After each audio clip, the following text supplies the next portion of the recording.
amigos, tudo bem? É uma satisfação muito grande poder participar desse rol de atividades que a Sociedade Criacionista Brasileira tem desenvolvido com o objetivo, de buscar em cada pesquisador, em cada profissional da área da academia, uma contribuição para mostrar como nós podemos relacionar a ciência e a Bíblia. E no caso, no dia de hoje, eu tenho a satisfação e o prazer de estar conversando com vocês um pouquinho sobre a atmosfera terrestre e as evidências e os relatos bíblicos que nós temos no livro de Gênesis sobre o dilúvio. Nós não vamos assim conversar demoradamente sobre o dilúvio, mas vamos focar um pouquinho as características, descrever a nossa atmosfera, os fenômenos que nela ocorrem, o resultado e as consequências dos mesmos, para daí fazermos um link com algumas citações que são feitas sobre a nossa conjuntura ambiental antes do dilúvio e depois do dilúvio, para vermos se há sintonia e se através da ciência esses fatos relatados ali são pertinentes e são comprováveis, Então eu espero que dentro do pouco conhecimento que tenho, que eu possa auxiliar nesse sentido, É sempre um momento de desafio, onde nós temos esse privilégio, mas também de muita responsabilidade. E é sobre isso que nós vamos conversar então nos minutos que se seguem dessa minha fala, Eu, a princípio, só gostaria de me apresentar, talvez muitos não me conheçam, Eu sou professor, atuo na Universidade Federal de Alfenas, estou, neste momento, coordenador do curso de Geografia, modalidade bacharelado, e na Universidade Federal de Alfenas eu ainda coordeno o Programa Institucional de Bolsas de Iniciação à Docência, o PIBID, que auxilia os alunos da licenciatura na sua formação. E tenho, por vezes, como eu atuo na área de climatologia e de biogeografia, tenho, às vezes, sido convidado, inclusive pela mídia local, para tecer alguns comentários sobre alguns momentos, sobre algumas situações que acabam repercutindo, porque a região do sul de Minas Gerais é uma região que tem aquele perfil agropecuário. Então, as condições atmosféricas são importantíssimas, Porque o desempenho da safra, a partir de uma boa logística, de um bom roteiro seguido pelos agricultores, vai estar então dependente das condições do clima. E por isso, às vezes, quando chove mais ou chove de menos, ou a temperatura muda, eles convidam, e eu tenho tido esse prazer de poder ir lá e dar uma contribuição. Mas, feita a minha apresentação, então, eu fiz Geografia na Universidade Estadual Paulista, a Unesp, na cidade de Rio Claro, terminei a minha graduação ali, e depois eu fui para São Carlos, na USP, fazer o meu mestrado. O meu mestrado, a gente brinca um pouco, sabe? Ele funciona assim meio que tipo um Frankenstein, Porque a geografia ela tem interface com muitas áreas do conhecimento. Então, o meu mestrado foi no programa de Engenharia Civil, um programa, aliás, deixa eu dizer para vocês, que era no Departamento de Hidráulica e Saneamento, onde o Dr. Rui Carlos de Camargo Vieira teve uma atuação assim fundamental, Então ele pavimentou o caminho para outros que viessem. Ali eu fiz o meu mestrado em Engenharia Civil na área de concentração de hidráulica e saneamento, trabalhando com zoneamento ambiental, e depois prossegui fazendo doutorado em Ciências da Engenharia Ambiental. São 2 programas, então, que nós temos na Escola de Engenharia de São Carlos, e onde eu pude agregar um pouco mais de conhecimento, principalmente conversando, porque é um curso, um programa multidisciplinar, onde várias áreas do conhecimento se encontram para discutir essa relação do homem com a natureza. E ao final, como eu disse para vocês, eu estava me sentindo assim meio que um Frankenstein, sabe? Eu via os editais de concursos, os perfis solicitados, e eu ficava pensando, poxa, eu fiz Geografia com mestrado em Engenharia Civil, doutorado em Ciências da Engenharia Ambiental, e eu preciso voltar para a Geografia. Então aí o meu pós-doutorado, eu voltei, fiz lá em Rio Claro, na Unesp, em Geografia, discutindo isso também. E depois que adentrei ao ensino, né? Eu lecionei em algumas universidades particulares do interior de São Paulo. Eu cheguei à Universidade Federal de Alfenas, Unifal, tracinho MG, né? Porque o pessoal às vezes, se ficasse só Unifal, ia achar que era a Universidade Federal de Alagoas, né? Então, como a cidade se chama Alfenas, eles pensaram as duas primeiras letras do nome e puseram um tracinho MG para lembrar que é algo de Minas, né? Eu prestei o concurso, passei e estou lá desde 2009. E, como eu já disse, né, trabalho com climatologia e biogeografia. Bom, como eu tenho esse perfil e sou adventista de nascimento, minha família é adventista, aproveitando, né, se tiver alguém de Pirassununga assistindo, um forte abraço, sou pirassununguense, Corimbatá, como nós dizemos, né? Cresci em São Carlos, um abraço também para os amigos de São Carlos, e depois estive pelo Brasil. Mas eu nunca separei a Bíblia da ciência, porque eu enxergo uma coerência muito grande entre elas e vi que eu poderia fazer minha carreira acadêmica sem me distanciar da minha relação pessoal com Deus, né? E por estudar climatologia, à medida que eu ia lendo a Bíblia ou que eu avançava no conhecimento da atmosfera, eu ficava assim surpreso, feliz, porque eu via correlação. E hoje eu tenho essa oportunidade de falar com vocês, né? Mas para falar, vamos descrever um pouquinho então a nossa atmosfera. Já falei muito de mim, da minha história, vamos falar em si então desse tema. A nossa atmosfera, ela é dividida de várias formas. Eu posso fazer uma divisão com base em determinados fenômenos ou concentração de gases, né? Mas, via de regra, nós utilizamos aquela divisão clássica que se pauta pelo comportamento da temperatura, desde a superfície até os limites dessa nossa atmosfera. Se vocês observarem bem nessa imagem, vocês vão ver então que a nossa atmosfera, pelo menos atualmente, ela é composta por 4 camadas, dentro deste paradigma, né? Nós estamos nos pautando pelo comportamento da temperatura a partir dos fenômenos que nela ocorrem. E essas 4 camadas, então, são descritas. A primeira é a troposfera, que está aqui próximo ao solo, né? A segunda, nós chamamos ela de estratosfera, ela já fica logo acima da troposfera. E aí nós observamos o quê? Aquela temperatura que ia caindo, se estabiliza e volta a subir. Depois que termina o fenômeno que provoca, o processo que provoca esse ganho de energia, nós temos uma terceira camada, onde novamente nós observamos uma queda acentuada da temperatura, a nossa mesosfera, e depois, né, essa temperatura se estabiliza e volta a subir, atingindo níveis que na troposfera, por exemplo, ela não alcança. E nós chamamos, devido a esse ganho de energia que ela tem, nós chamamos essa camada de termosfera. E a partir dela, nós entendemos que passa a haver, então, uma transição para o vácuo, para o espaço sideral, né? E alguns autores até chegam a chamar esse momento aí, essa situação, de exosfera, né? Então, são essas as 4 camadas. Vamos dizer assim, qual a razão da temperatura, então, apresentar esses comportamentos diferenciados? Os fenômenos e vamos dizer assim, as substâncias ali presentes agem nisso? Se agem nisso e acabam estabelecendo perfis, possuem consequências aqui na superfície do planeta? Como isso acaba repercutindo aqui, né? São questões que eu acho interessante nós deixarmos para podermos depois fazer aquela analogia com os registros do livro de Gênesis. Mas então, prosseguindo, né? Nós temos esse aspecto. Aí a nossa atmosfera também tem a sua composição. Se você olhar bem essa próxima imagem que está aparecendo, né, você vai ver que nós temos, óbvio, né, os elementos da tabela periódica nas suas formas atômicas estão aí. Mas há um predomínio dos gases, das partículas que conseguem vencer a gravidade devido às suas características que permitem flutuação, né? Então, essa atmosfera vai possuir uma grande concentração de nitrogênio, um gás neutro, por volta de 78%.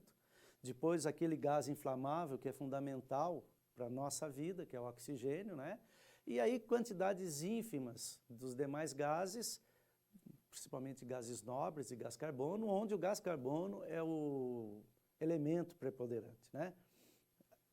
Teríamos aquele patamar de 0,03%. Só que hoje, com as emissões que o ser humano tem provocado na atmosfera através da queima, da combustão, essa concentração tem subido e aí nós temos, né, na climatologia duas correntes, uma que entende que começa a haver um processo de aquecimento global e outra que diz que não, né, que o planeta lida com isso, o oceano consegue absorver esse excesso e as coisas seguem. Se a temperatura está aumentando, não é porque aumenta a concentração de carbono, são processos naturais, né?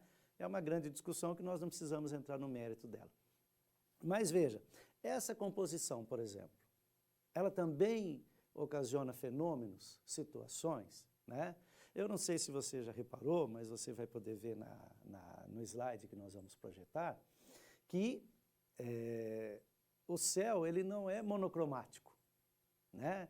O céu ele é azul no seu predomínio amplo, mas em determinados momentos, sobretudo no nascer e no pôr do sol, ele apresenta tons laranjas, abóboras, avermelhados, né? E por que que isso acontece, né?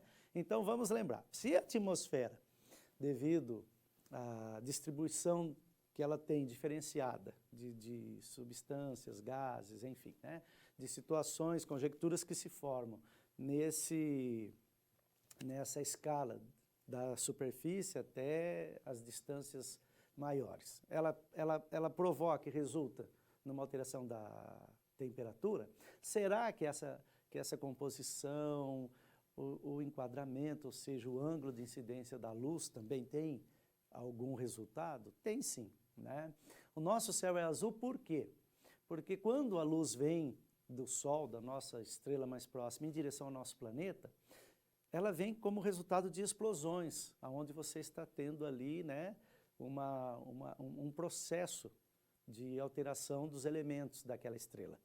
Por isso ela vem naquilo que nós chamamos no estado de ondas curtas, né? Eu sempre digo para os meus alunos não confundirem ondas curtas e ondas longas com a distância que a luz percorre. Não se trata disso, se trata do frenesi dela, né? As ondas que nós chamamos curtas são aquelas que o pico ascendente e o pico descendente são muito próximos, é muito curto, por isso que nós chamamos elas ondas curtas, como vocês podem ver aí.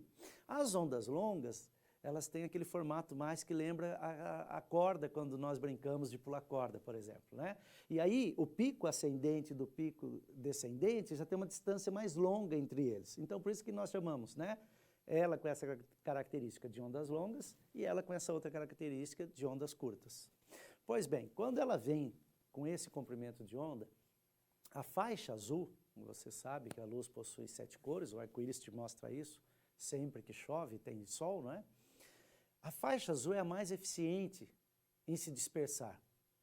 E se soma a essa eficiência a reação que passa a ocorrer entre o nitrogênio, que é dominante, 78% da nossa atmosfera, com a faixa azul. Seria como se o nitrogênio dissesse assim, ó, as outras 6 podem passar, boa viagem, sigam o seu caminho, mas o azul fica. E esse choque do azul com os átomos do nitrogênio vai fazendo uma difusão que, somada a essa dispersão facilitada que a faixa azul possui no comprimento de ondas curtas, tinge o céu de uma cor. Por isso que ele só é azul de dia, porque você só tem luz enquanto você está voltado para a estrela, né? À noite o nosso céu não tem cor, ele é escuro por ausência de cor, porque o céu fica azul, né? Quando ela vem para cá em ondas curtas, a faixa azul, você sabe, né? Num dia de chuva você pode observar no céu, a cor tem 7 cores, devido à sua velocidade, é que você não enxerga essas 7 cores, né? Então, quando elas passam pelas gotículas de água, aí elas ficam um pouco mais lentas e permitem, então, que nós possamos enxergar as 7 cores. Quando ela vem em ondas curtas, a faixa azul é a mais eficiente. Ela consegue se dispersar melhor. Então, você olha para o céu, você enxerga o que, na verdade? A luz reagindo com a atmosfera, sobretudo em sua faixa azul. E a essa capacidade de dispersão que a faixa azul tem, soma-se o quê? A presença de nitrogênio na nossa atmosfera. Como de tudo que tem nela, 78% são átomos dele, ele auxilia nesse processo, porque ele consegue reagir justamente com a faixa azul. Então seria assim, né? A luz vem vindo, as suas 7 cores.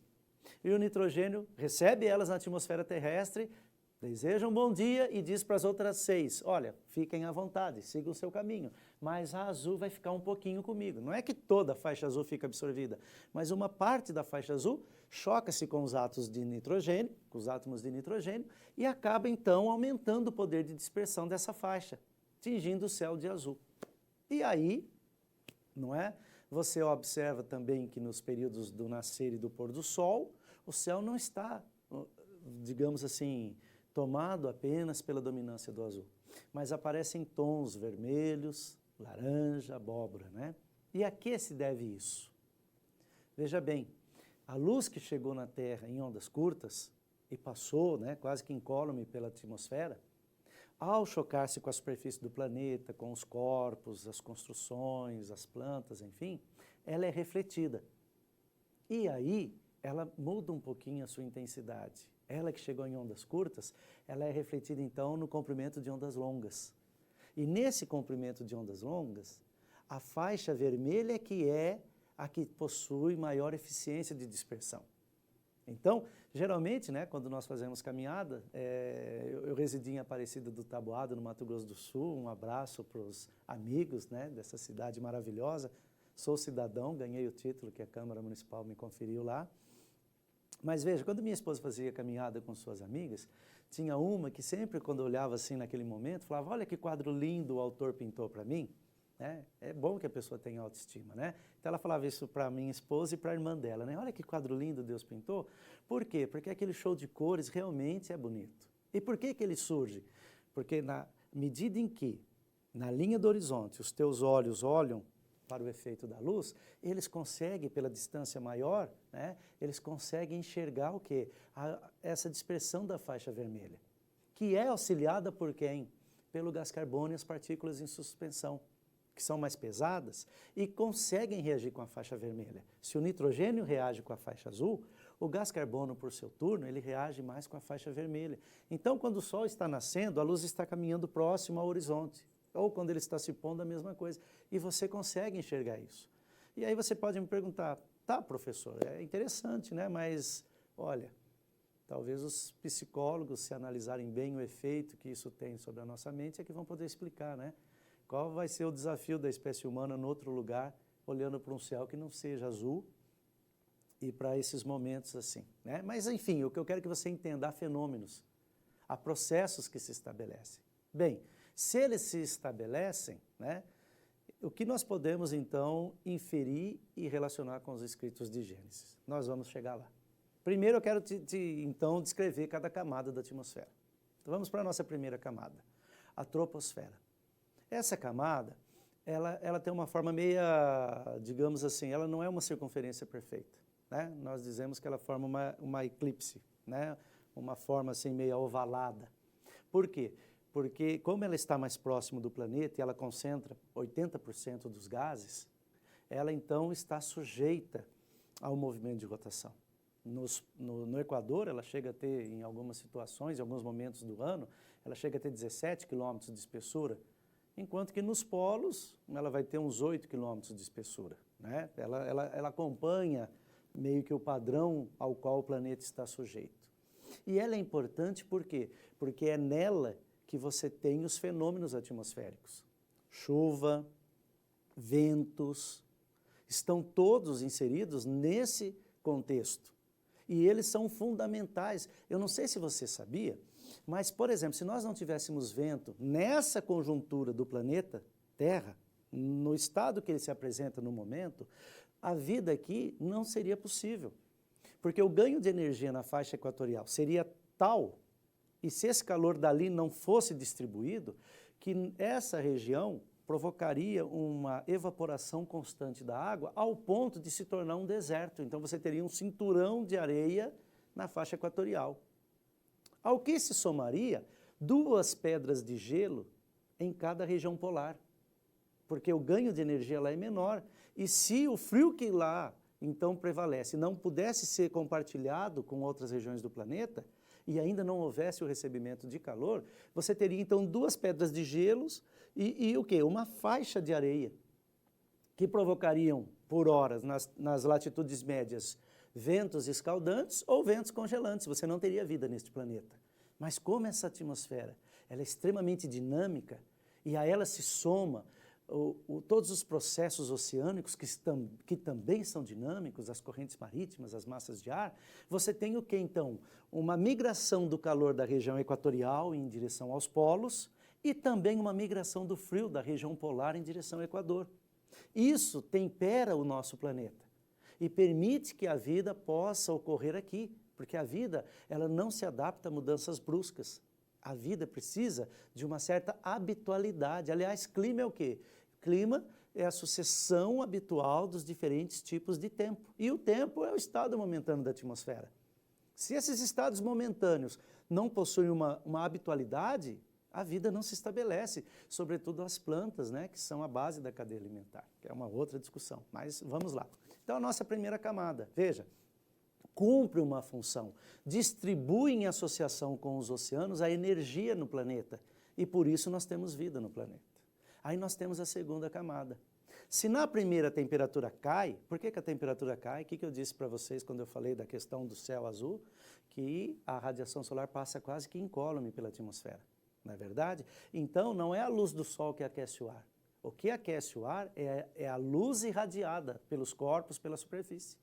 Então essa luz chega aqui e aquece a superfície do planeta. Esse calor é devolvido para a atmosfera. Tanto que você pode ver que num dia de calor, você olha assim no asfalto, as moléculas estão tão aquecidas e agitadas que você tem a impressão que o asfalto está suando, né? Então veja, na medida em que você se distancia da superfície, esse ganho de energia diminui. Por isso que na primeira camada você vê que a temperatura começa a cair. Só que, num determinado ponto, ela estabiliza e volta a subir. Por que isso acontece? Porque lá na estratosfera nós temos a presença do ozônio, que é a junção de 3 átomos de oxigênio. Quando eles se juntam, eles mudam sua característica, nós temos que discutir aqui princípios químicos, né? E eles então aumentam seu poder de flutuabilidade e eles vão então e se localizam naquela porção da nossa atmosfera. Eles cumprem um papel fundamental. Por quê? Porque esse material, essa substância, é a única que possui a capacidade de filtrar com excelência os raios ultravioleta. Sobretudo, você pode ver na imagem que nós temos, sobretudo aqueles que são mais nocivos, aqueles que perturbariam o funcionamento das nossas células, provocando, né, uma disfunção que levaria ela a se multiplicar de uma forma fora do padrão, causando câncer, ou até o ponto de provocar mutações genéticas, naquelas formas que ainda estão mais voláteis, né? Sobretudo o óvulo, quando está sofrendo o processo de multiplicação. Então, veja, o ozônio ali, ele cumpre um papel fundamental. E ao reagir com a faixa violeta, né, ele permite que haja um pequeno ganho de energia. Por isso que a atmosfera para de perder temperatura, se estabiliza e passa a ganhar. Porque o ozônio está atuando e ele cumpre um papel. Aí você vai perguntar, será que isso é importante? Olha, eu tenho uma imagem, logo em seguida, essa imagem, né, que mostra os raios ultravioletas passando pela camada de ozônio, que mostra o rosto de um caminhoneiro. Esse caminhoneiro, foram até os 2 dermatologistas norte-americanos que estudaram esse caso. Se você observar bem o rosto dele, você vai ver. De um lado, o rosto dele é mais velho do que do outro. O que eles descobriram? No seu trabalho habitual, ele infelizmente fazia o transporte de cargas em períodos bem espaçados, ou seja, ele ia de manhã do ponto A ao ponto B, permanecia lá o dia todo. E à tarde ele voltava do ponto B para o ponto A. E isso fez com que apenas um lado do rosto dele ficasse exposto ao sol, porque quando o sol nascia, digamos que estão vendo minha posição? Ele estava indo, então a luz estava pegando no rosto dele. Aí ele ficava lá, passava o horário do almoço, esperava o caminhão ser recarregado para poder voltar. E aí, para voltar, ele voltava então dirigindo nessa posição, né? Ou seja, o que acontecia com ele, né? O rosto dele, aquele sol que estava desse lado, agora estaria do lado de cá. E ao voltar, aquele sol que estaria do lado de cá estaria pegando de novo naquele lado. E isso provocou o que nele? Um envelhecimento diferenciado. E não só nele, né? Não, mas é um caso. Não, nós temos a foto de duas irmãs.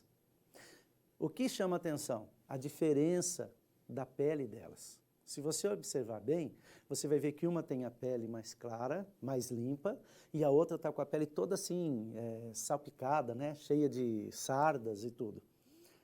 Elas, como você pode ver, são gêmeas, ou seja, possuem o mesmo código genético. Então, o que provocou o maior envelhecimento em uma e o menor envelhecimento na outra? Duas coisas se somaram. Primeiro, estilo de vida. A que tem o rosto mais manchado é fumante.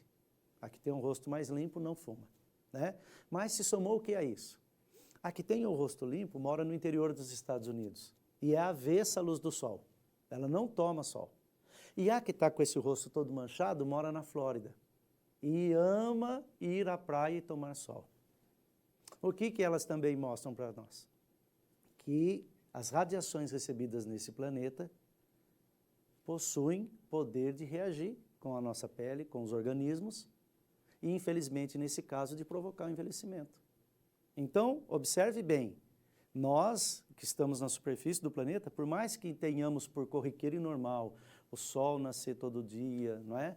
As radiações chegarem e tudo, nós estamos sujeitos a isso. E isso acaba por interferir na nossa vida, né? Essa é a nossa... Depois nós vamos fazer um link disso com os registros do Gênesis. E a nossa próxima camada, a mesosfera? Nela nós não temos nenhuma substância que reage com a luz. E aí nós temos então o quê? A temperatura caindo novamente. Porque já que ela está distante da superfície, ela não vai ter do que se alimentar. Então a temperatura vai cair muito, né? Vai chegar quase a 90 graus negativos, 100 graus negativos. Mas ela cumpre um papel fundamental. Pela distância que ela tem do planeta, né, ela consegue queimar os asteroides, os meteoros que entram no planeta. E esses asteroides sofrem suas explosões distantes da superfície. Então ela seria, digamos assim, o nosso colchão. Aquilo que a Lua não capta com a sua gravidade, que os grandes planetas do Sistema Solar não captaram com sua gravidade, que o Sol não captou com a sua gravidade, que conseguem chegar até a Terra, são queimados ali, porque realmente, por conseguirem passar por esses campos gravitacionais, né, eles não possuem grandes dimensões. Às vezes, alguns possuem, chegam a assustar os astrônomos, né? Mas veja, eles ali são o quê? Consumidos. E às vezes você olha para o céu, quando vê aquele risco, você fala que é uma estrela cadente, né? Uma estrela que está caindo. Na verdade, você está vendo um corpo celeste sendo consumido.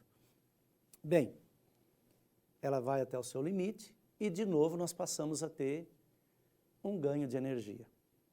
E aí nós temos uma quarta camada, que se chama termosfera. Por que isso acontece? Né? Por que ali eu tenho um ganho de energia? Dois fatores. Primeiro, lembra que eu falei com você do ozônio? Falei do oxigênio? Oxigênio, geralmente, quando eu tenho os dois átomos de oxigênio, né? Ele está aqui e nós respiramos ele. O ozônio, eu tenho 3 átomos de oxigênio. Então, ele cumpre um papel, sobretudo filtrando os raios ultravioleta. Agora, quando eu tenho um átomo apenas de oxigênio, nós chamamos de oxigênio atômico. Ele consegue chegar naquela altitude. E ali, naquela altitude, ele consegue reagir com os raios cósmicos. Aquelas outras emanações que não são unicamente a luz. E aí ele começa a fazer o quê? Como o ozônio faz com a faixa violeta, ele começa a ter o quê? Um ganho de energia. A isso se soma o quê? Né? Acho que todo mundo já ouviu falar da famosa aurora, né? No passado nós chamávamos de aurora boreal, porque nós não estudávamos tanto assim a região da Antártida e achávamos que isso só ocorria no hemisfério norte. Não, é aurora. Pode ser boreal no hemisfério norte ou austral, se for aqui no hemisfério sul. Ela é resultante do quê? Junto com suas radiações, o Sol envia uma radiação num comprimento de onda muito específico, que nós chamamos de vento solar. Se essa radiação conseguisse chegar até a superfície do planeta, ela praticamente nos fritaria. E por que isso não acontece? Porque o campo eletromagnético da Terra gera, digamos assim, um processo, um fenômeno, que consegue neutralizar esse vento solar. Mas de que forma? Neutralizando ele e tornando a sua incidência mínima, ínfima, não permitindo que ela chegue até a superfície do planeta. Só que nesse choque há uma espécie de fagulhamento. E como o nosso planeta tem o seu processo de rotação, essa mesma rotação que deforma a troposfera, fazendo com que no Equador ela tenha 17, 18 quilômetros e no Polo só 8, também cria um formato desse campo eletromagnético da Terra. E esse fagulhamento passa a ser, de alguma forma, atraído em direção aos polos. Sabe, como se fosse um redemoinho num rio ou no oceano, que ele acaba, digamos assim, fazendo uma sucção. Então, quando esse fagulhamento ele é absorvido por essa rotação no hemisfério norte ou no hemisfério sul, essas partículas se somam num contínuo que permite uma visibilidade. Então, o indivíduo, quando olha para o céu nessas regiões do planeta, enxerga, principalmente, né, nos períodos em que o Sol não está brilhando de uma forma mais incidente, eles conseguem enxergar essa claridade, né? E nada mais é do que o resultado digamos assim, de um mecanismo de defesa desse planeta para que houvesse vida nele. Pois bem, você vai me perguntar, né? Paulo, o que tudo isso tem a ver? Veja, quando você lê a Bíblia, eu quero até mostrar para você agora uma imagem, né? O que você pode fazer de inferência? De que, além dessas 4 camadas, nós tínhamos uma outra camada. Porque se você observar bem no texto bíblico, diz que a terra era sem forma e vazia e o Espírito de Deus pairava sobre as águas. E logo após Deus criar a luz, nos é dito que ele fez o quê? Separação entre as águas. Ou seja, ele colocou uma camada de águas sob o firmamento. Se você não é um leitor assim costumaz da Bíblia, você vai dizer o que é firmamento. Firmamento é um vocábulo que é utilizado para descrever a atmosfera. Céu atmosférico, sabe? Então, quando lá diz assim que Deus colocou separação entre as águas sob o firmamento e debaixo do firmamento, nós entendemos que Deus fez o quê? Deus olhou para esse planeta e falou, olha, para a maneira como eu quero construir aqui o cenário para a vida, tem muita água. Eu vou pegar um pouquinho dessa água e vou pôr em volta do planeta, na forma de gás, né? E essa água, quando você lembra da troposfera, lembra da distribuição de energia, aquilo que permite a vida no planeta, essa água talvez tenha cumprido um papel fundamental, sobretudo se o nosso planeta tinha o seu eixo dentro do ângulo de 90 graus, não inclinado como ele é hoje. Por quê? Porque ele permitia um efeito estufa, que fosse o quê? Homogêneo. E isso te dava uma situação em que a temperatura do Equador era no máximo de 2 a 3 graus maior que a temperatura dos polos. Sabe? Mesmo que os polos não recebessem uma incidência direta dos raios solares, essa camada de vapor de água que circundava o planeta conseguia absorver esse calor e distribuir ele de forma difusa aqui dentro. Por isso que hoje algumas escavações, elas conseguem descobrir, né, samambaias, plantas tropicais em regiões geladas. É coerente, porque se você tinha, como a Bíblia diz, essa camada cumpria esse papel, né? E essa camada, é importante lembrar, pode ter precipitado no dilúvio bíblico, quando diz que abriram-se as comportas dos céus e houve copiosa chuva, né? Se o nosso eixo de inclinação sofreu uma inclinação, nós não vamos discutir o que pode ter provocado isso, pode ser que essa camada se desestabilizou e precipitou. E nós perdemos então o quê? O seu papel na filtragem de raios cósmicos e nessa distribuição da temperatura. E a Bíblia é coerente quando diz isso. É esse agora o momento que eu começo a fazer um link com o registro de Gênesis com a ciência. Por que a Bíblia é coerente? Porque se você observar bem, nós temos aqui uma outra imagem, nós vamos ser informados de que naquele momento anterior ao dilúvio não havia chuva. E o que acontecia? Nos é dito que num determinado momento do dia, um mecanismo que nós desconhecemos qual é, né? Ele provocava uma vaporização do planeta, ou seja, um volume expressivo de água estava debaixo da litosfera, pelo menos dessa camada mais superficial dos continentes. E esse volume expressivo de água, por algum mecanismo, ele subia e regava o planeta. né? Você vai lembrar que quando ocorreu o dilúvio, houve copiosa chuva, mas nos é dito que também que abriram-se o que? As fontes do grande abismo, ou seja, os continentes sofreram rupturas por onde um volume expressivo de água também veio compor agora o cenário, levando ao quê? A um preenchimento total da superfície do planeta por água, matando todas as formas de vida que respiravam, que não tinham a capacidade de absorver oxigênio dentro da água. Isso é coerente? Olha, estudando climatologia, estudando assim, o mecanismo dos corpos celestes, nós descobrimos que a Lua exerce um papel fundamental para o equilíbrio. Se nós não tivéssemos, por exemplo, esse satélite natural, viver nos litorais seria uma tarefa assim, hércula. Hércula não, seria impossível, porque o deslocamento da maré seria tão grande que em algumas regiões nós teríamos assim, situações do mar avançar 60 quilômetros até. Por que isso não ocorre? Porque o campo gravitacional da Lua auxilia a superfície da Terra.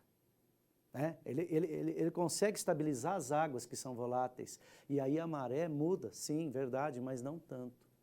Veja, recentemente eu fui procurado pela equipe da área de saúde da nossa universidade. A Universidade Federal de Alfenas tem vários cursos de saúde, tem odonto, enfermagem, medicina, fisioterapia, tem farmácia, biomedicina, né? E aqueles que estão correlacionados, até nutrição, biologia. E eles queriam desenvolver pesquisas. E eu fiquei assim surpreso. Eu falei, mas como eu na geografia, mas você não trabalha com climatologia? Trabalho. Então, nós observamos que os AVCs, esses problemas cardiovasculares, eles podem levar o indivíduo a óbito à tarde, à noite, mas eles ocorrem de manhã. E nós sabemos, né, era uma informação que eu tinha, mas eu não associava. Eles disseram, nós sabemos que de manhã há uma mudança na pressão atmosférica. Como você pode ver, né, nós temos aí essa imagem que mostra a nossa pressão atmosférica, ela muda ao longo do dia. Ela tem 2 picos máximos e 2 picos mínimos, certo? Você consegue enxergar isso. E esse pico máximo da manhã, ele ocorre por volta ali das 9, 10 horas da manhã. Então, né, quebrando um pouco aqui a coisa, se você está assistindo a palestra agora, já passou das 9, então você fique tranquilo, o dia de hoje você termina, né? Esse mecanismo não interferiu no seu organismo. Mas veja, se isso prejudica o nosso próprio organismo, que ação tem no planeta? Bom, o professor Emerson Galvani da USP, ele diz que a atração da Lua sobre a superfície do planeta não está limitada só aos oceanos, mas inclusive sobre a crosta terrestre. Em que sentido, né? Vamos situar. As marés oscilam muito mais. Há lugares aí que você tem oscilações que passam de 3, 4, 5 metros. Mas a litosfera, por ser mais rígida, ela oscila, segundo o professor Galvani, até 45 centímetros. E aí eu faço um link com você. Se não tivesse rompido as fontes do abismo, e boa parte da água que nós temos aqui hoje, na superfície, estivesse lá embaixo, com esse mecanismo de sazonalidade na pressão, onde ela possui o seu padrão de habitualidade, né, mudando, será que nós não poderíamos ter, nesse momento em que o solo sofresse uma distensão de 45 centímetros, uma sucção natural que trouxesse desse volume excedente um pouco de água para cima?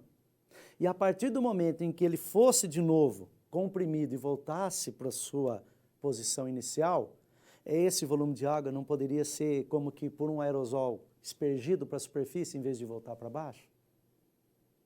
Isso é possível e é coerente, sabe? Depois que eu recebi essa informação e comecei a refletir sobre ela, que eu falei, nossa, está aqui uma possível explicação. Aí você pode me dizer, não é o caso agora aqui, né? Mas e essa água debaixo da Terra, professor? Essa água que tinha na Terra, de onde veio? De algum cometa? Olha, eu vi, acho que foi na Nature, agora de abril de 2017, um artigo, onde alguns pesquisadores estão descobrindo que o quartzo, no interior da Terra, submetido às condições que ali prevalecem de temperatura e pressão, produz água. Então, veja, a Bíblia não faz uma narrativa desassociada de elementos coerentes, sabe, palpáveis, e verificáveis pelo método científico. É isso que eu acho importante que você saiba, né?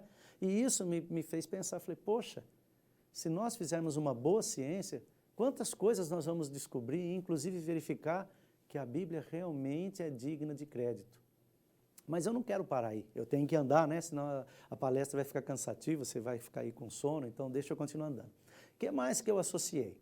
Eu vou te falar mais de uma questão, né? Quando o dilúvio se encerra, a Bíblia diz que fez Deus soprar um forte vento sobre a terra. E esse vento, né, levou os cadáveres para que fossem decompostos em outros lugares e que aí a terra pudesse, então, recuperar a sua configuração. Isso é coerente? É. O vento é o quê? O ar em movimento. Sobretudo, em que processo?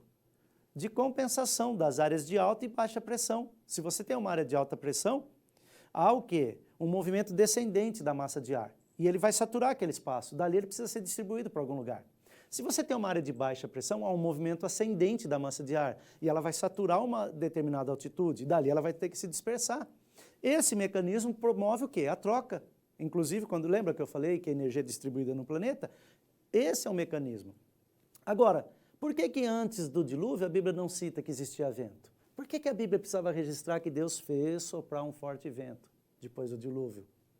Era que Deus estava deixando uma pista para as mentes que se dedicassem à ciência. Para mostrar, vejam como é coerente. Se havia uma camada de água que permitia que a temperatura no planeta fosse homogênea e a diferença entre o Equador e os polos fosse no máximo de 3 graus, 4 graus, você tinha a brisa, né? Porque a diferença de pressão atmosférica seria diferente. A partir do momento em que essa camada de água precipita e então o ganho de energia passa a ser diferenciado pelas latitudes, pelos diferentes albedos que vão se estabelecer na superfície, então você passa a ter um gradiente maior, a diferença entre alta e baixa pressão vai ser maior e os ventos vão ser mais fortes. E a Bíblia está coerente. E não só por isso, né? Tem uma outra imagem que eu acho que você também tinha que se lembrar. A Bíblia só vai citar o quê? Arco-íris em que momento? A Bíblia só vai citar arco-íris quando? Quando você tem o dilúvio. Porque se antes essa água na forma de vapor não ascendia em altitude, essa refração da luz você não tinha, mas agora você passa a ter. Principalmente porque agora muda-se as condições de pressão e temperatura e a água então passa a ter um ciclo um pouco mais rápido. E você vai tudo isso. E aí a Bíblia vai citar o que Deus faz o quê? Mas agora tem muita água no sistema, como é que eu lido com isso? Aí Davi no Salmo vai dizer assim: elevaram-se os montes, desceram-se os vales, puseste limite às águas de maneira que nunca mais viesse a cobrir a terra. O que Davi está descrevendo nas suas palavras? O mecanismo de isostasia, né? Quando você tem uma superfície assim, como é que você faz para ter parte seca? Óbvio, você cria uma bacia e naturalmente aquele material que está no interior da terra, dois corpos não ocupam o mesmo lugar no espaço. Então ele vai precisar que ocorra o quê? Um soerguimento no outro lugar para que aquele espaço que ele perdeu nesse rebaixamento ele possa ocupar no vácuo que o soerguimento criou. E isso é coerente com os paradigmas que nós temos hoje de tectonismo? Perfeitamente coerente, né? Há regiões do planeta que com o degelo estão assistindo esse problema.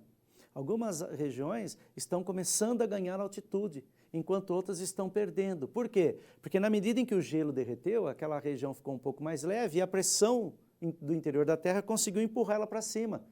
Só que ao empurrar ela para cima, como é uma placa relativamente rígida, né, com uma certa capacidade de coesão ali do seu material, então numa outra parte ela sofreu um rebaixamento. E a Bíblia, né? Eu acho que vocês já ouviram falar esse inclinal, anticlinal, né? Uma imagem que nós temos aqui, que a gente projeta agora, só para te lembrar disso daí, né? A Bíblia tem tudo isso. Ela está, mais uma vez, fazendo o quê? Um relato que tem uma preocupação de nos mostrar as consequências do pecado, mas que através do método científico é execuível. E aí, então, chegamos a uma questão que eu quero colocar para vocês aqui. Noé. Eu poderia falar muito sobre Noé, sobre as lendas do dilúvio que tem no planeta, sobre um herói chamado Nuá na China, Manu na Índia, Nu'u no Havaí, Nena entre os astecas, aonde você tem o quê? 2 sílabas e o N, né? Será que não é um fato comum, que sofreu algumas alteraçõezinhas, mas que mantém para você uma perspectiva? Eu poderia falar daquele povo, os Miaotzu, na China, que sempre que alguém morre, um parente tem que fazer, então, uma descrição da sua genealogia. Então, vamos supor, se fosse no meu caso, né? Meu irmão, meu filho, enfim, alguém chegaria aqui, Jaspaulo, filho de Mário, filho de Otaviano, e ia seguindo. E o interessante é que eles chegam em Jafu, porque eles falam outro idioma, né? Que não semítico. Então, em vez de falar Jafé, eles falam Jafu. Filho de Noá, em vez de Noé, porque eles têm um outro idioma. E eles continuam até chegar a um tal de Dirt, que na linguagem deles quer dizer o quê? Barro, que o primeiro homem foi feito de barro. Eu poderia falar sobre tudo isso, mas o que eu quero falar com você é a relação de Noé com a atmosfera. Segundo o relato bíblico, logo após o dilúvio, Noé ficou bêbado. Mas antes do dilúvio, o relato bíblico diz que Deus permitiria que aquele mundo fosse destruído porque a maldade do homem era sobremodo exercida em todos os indivíduos. Porém, Noé, ainda o termo bíblico usa essa expressão, era um homem justo e achou graça perante Deus. E eu fiquei pensando, mas como um homem justo fica bêbado tão rápido? Será que o objetivo da Bíblia era contar que um filho zombou dele, que foi amaldiçoado, que teve o seu filho amaldiçoado, né? O filho zomba dele e ele amaldiçoa o neto, que era filho daquele zombador. Era contar que ele ficou bêbado ou era descrever para mim a situação da terra depois do dilúvio? Sim. Pense bem. Se você olhar a árvore genealógica que nós temos antes do dilúvio, nós vamos projetar essa imagem, você vai ver que todos eles, de Adão até Noé, viveram mais de 900 anos. A árvore genealógica mostra isso. Mas, de repente, por exemplo, os 3 filhos de Noé, Sem, Cã e Jafé, não alcançam essa idade. Todos vão morrer por volta de 600 anos. O que tem de diferente? E os descendentes deles vão descendo o patamar para 400, 200, 100 e pouco, até chegar onde chegou, né? Porque só essas primeiras 10 gerações, que vai de Adão até Noé, vão até os 900 anos. E quando você olha agora essa próxima imagem que nós temos, que vai mostrar para vocês as gerações, então, de Noé em diante, né? Você vai ver que muda. Nessa primeira imagem, Noé vem de Adão até Noé, uma constância. Agora, na próxima, você observa o quê? Só Noé que vai viver e vai ser longevo assim, os outros não. Sabe que inferência eu fiz? Eu fiquei pensando, se ele era uma pessoa de bem, por que ele ficou bêbado? Poxa, lidar com a destruição do mundo dele não foi suficiente para deixar ele sem chão. Ele lidou com isso. Ele voltou a cultivar a terra. Agora que estava tudo estabilizado, esse homem entrou em parafuso? Não. Sabe, meu amigo, eu tenho para mim que o objetivo desse relato é me contar e contar a você que a gravidade do pecado foi tão grande que levou ao evento do dilúvio. E, à medida em que o pecado avança, Deus usa um termo, ele diz que a terra aumenta em maldição. Para mim, o que é essa maldição? A distância das condições ideais de vida. Se no Éden o homem era um ser sujeito à eternidade, fora do Éden ele vai viver no máximo 1000 anos. E na medida em que o pecado continua efetuando sua obra, e a natureza vai se degradando, aquele princípio da entropia na física, né? Nós não vamos conversar aqui, mas que todo o sistema tende à desordem e a energia se perde por dissipação, depois do dilúvio o planeta mudou mais ainda. Perdeu aquela camada que envolvia a Terra, que estabilizava a temperatura, que filtrava raios cósmicos. Vocês lembram do rosto do caminhoneiro que envelheceu? Vocês lembram das 2 irmãs? Sim, eles estão contando o que para mim e para você? Que nós estamos sim sujeitos às radiações e que elas causam impacto sobre nós. Agora eu te pergunto, será que depois do dilúvio, o grau de radiação que adentrou esse planeta foi o mesmo ou aumentou? Se aumentou, quais foram as consequências? Te digo uma. Antes do dilúvio, a oxidação era muito mais lenta.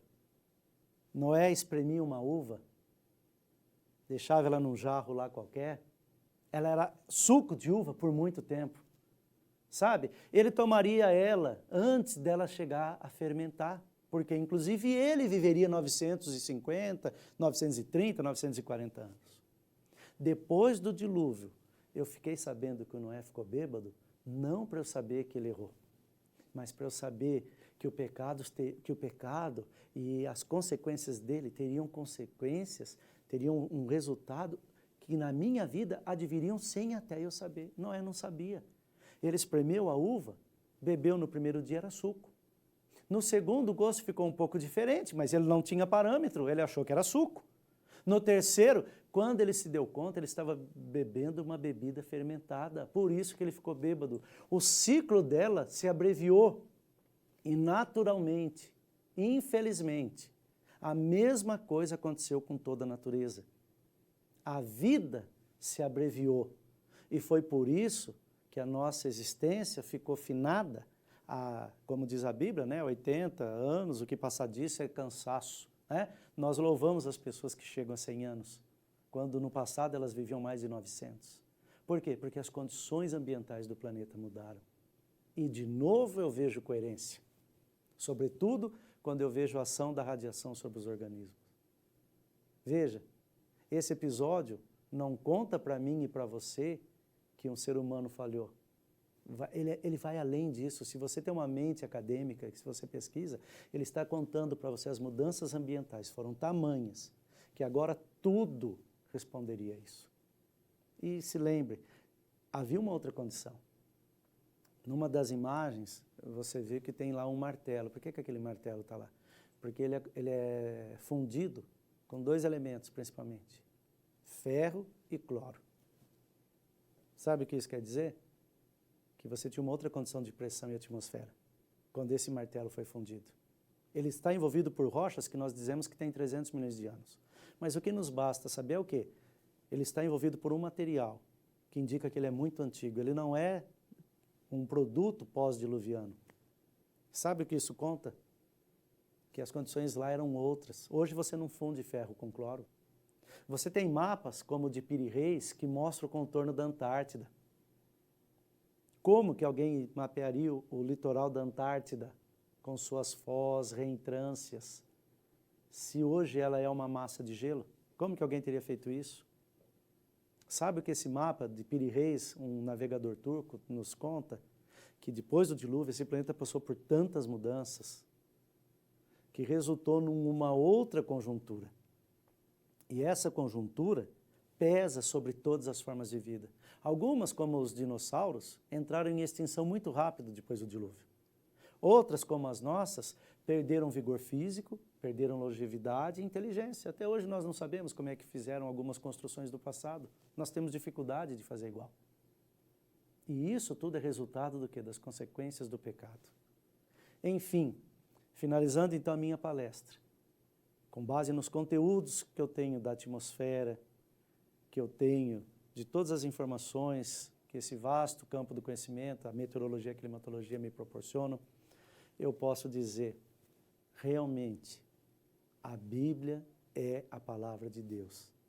E como diz a última imagem, que é a primeira da Bíblia, eu posso acreditar sim, através da ciência, que no princípio criou Deus os céus e a terra.